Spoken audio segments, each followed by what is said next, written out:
Hey guys, it's Jonathan with One Big Impact.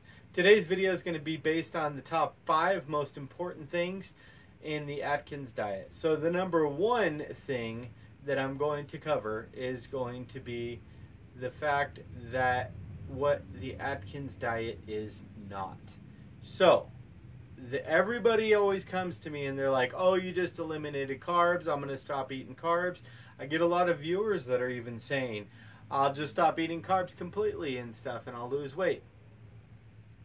For a short time, you will. And it's just not going to be sustained. What happens is, because your body doesn't have those carbs and your brain's not able to function properly, you're not going to lose weight for an extended period of time. You're going to plateau very, very quickly. And why that is because your body says, hey, I'm starving, I have no carbohydrates, let's start retaining every piece of food we get. So if it's proteins, fats, sugars, whatever you're putting in your body besides those carbs that you're deleting, it's going to hold on to those, and you're actually going to end up gaining weight because your body thinks it's dying. So it's protecting itself by holding on to all those stores. Worst thing you can do not eliminate the carbs. You have to keep them between 18 and 23 carbs per day on the induction phase in the very beginning of the phase, which you can stay in there as long as you want. So it is not a crash diet. It is not a no-carb diet. It is not the keto diet. It is based on healthy fats, proteins, and carbohydrates. Just a very select amount of each of those. The next thing is, for me, was number 2 would be prepared.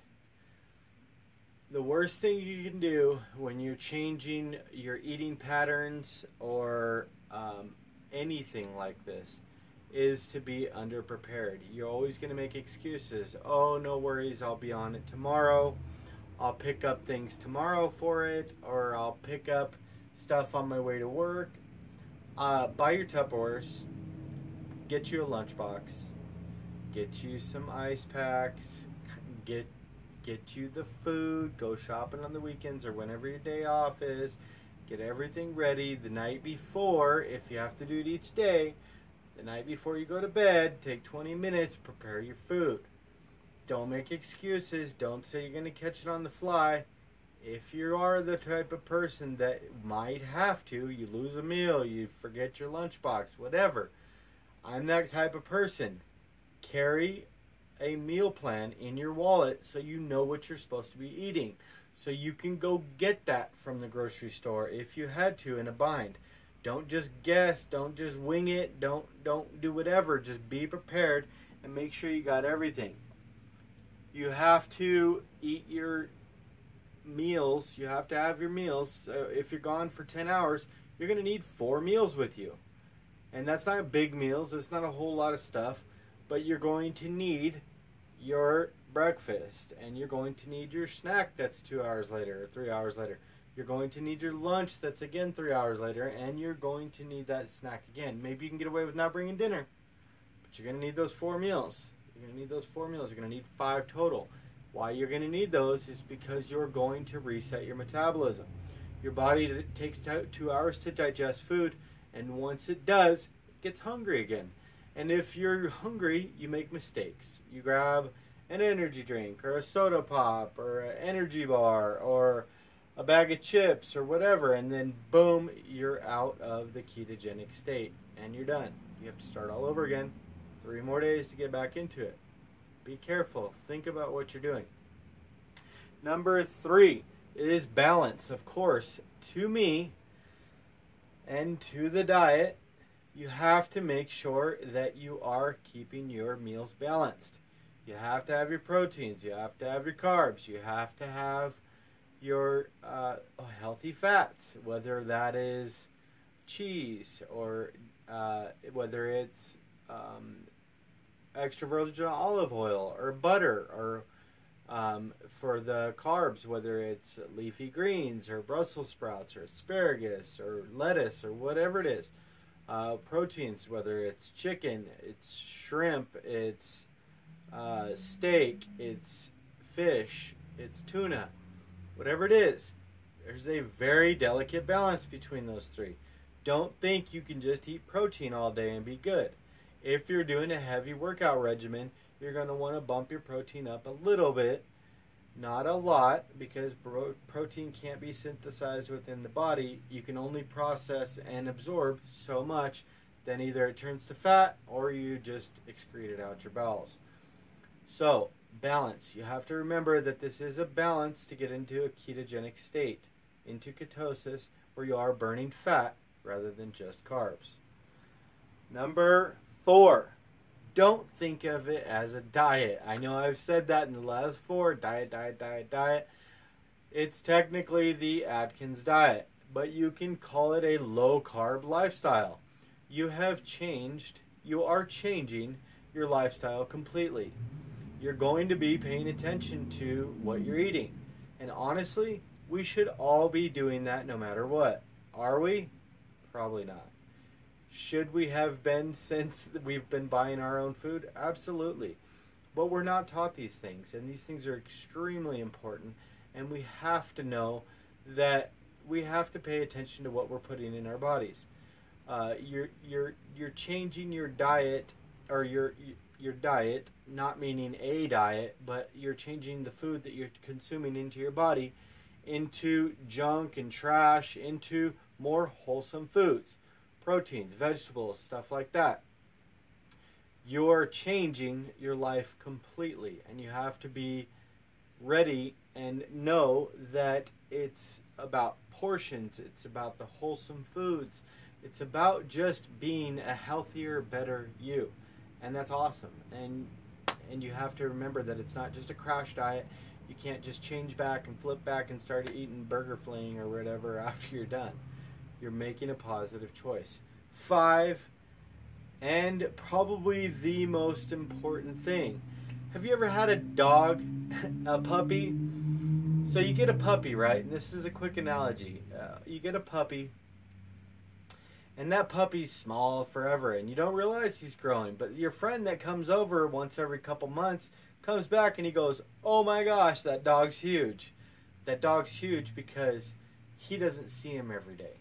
Number 5 is set your goals and keep your progress in check. I want you to do pictures. I want you to do a logbook. I want you to do your measurements of your thighs, of your calves, of your waist, of your bust, of your chest, of your arms, of your forearms, of your neck, everything. You take pictures of side, front, back, clothed, unclothed, for private purposes, of course. But you need to remember, like that puppy, you see yourself every day. You're not going to see these changes as drastically as somebody that would on the outside that doesn't see you every day. So to not get discouraged, you need to weigh yourself. You need to make sure these things are going right. The best time to weigh yourself, they say, is after you've gone to the restroom first thing in the morning. Meaning, you go poo-poo and you come back and you weigh yourself. It's a good rule of thumb to weigh yourself every 7 days in the morning after you've gone to the restroom. You don't want to, and I say this but I do it constantly. You don't want to weigh yourself every day. I do, because I got addicted to losing weight, and I enjoyed seeing the changes and stuff like that. I don't do it so much anymore. I'm kind of more in a bodybuilding stage. I'm doing like a carb backload and stuff like that. So I'm trying to focus on something a little bit different. So, so the logbook, keep your logbook. Just my thing is I log everything. Get a book, put your measurements in there, set your goals. Be realistic about your goals. If your goals are not realistic, you're not going to obtain them. If you want to lose 100 pounds in the next 14 days, forget it. If you want to lose 10 pounds in the next 14 days, you will get it. You will get that 10 pounds. That's nothing. Some people can lose 20. Some people lose 5. Set a realistic goal. Get those goals. Set short-term goals, long-term goals. Where do you want to be 5 years from now? Where do you want to be 3 months from now? chop those goals. What people don't realize is, yeah, you want to lose 150 pounds. And that's great. You're going to do it. You can do it. That's fine. But you can't do it today. But if you lose 10, you lose 20, you lose 50, you lose 40, you lose 30, eventually all those little chops added up to that big piece. That is the final piece of my video. I hope you guys liked our video. Please click this like section below. Share our videos to your Facebook, to friends. I hope these videos help you. Subscribe to our channel. Comment in the section below. If you have questions, I'm here for you. It doesn't matter if you're scared. I don't care. Private message me. That's okay, because I've been overweight all my life, and I know how embarrassing it can be and how hard and tough it can be sometimes. But honestly, just be bold. You're going to do great. And you're not defined by how much you weigh. You're defined by who you are inside, how much love you have in your heart and stuff like that. And just remember that. You're not what the scale says. That's not you. That's just where you're at right now, and that's okay. And it's perfectly acceptable. So if you guys liked our videos, we started a new Facebook page, a Facebook group. It's called Healthy Living for a Healthy Life. So go over there on Facebook and send me a request, and I'll add you. Please post your before and after pictures. And again, you guys, our Instagram, you can check it out through there. Just keep in touch, keep me posted. I do these videos seriously because I want to help people. And one little side note, when you're on the Atkins, don't think for any reason that you can't exercise. You can exercise. Absolutely. I've been in a rigorous exercise plan since the day I started Atkins, and you can do that. That's fine. Again, guys, this is Jonathan with One Big Impact, and I hope you liked our videos. Thanks.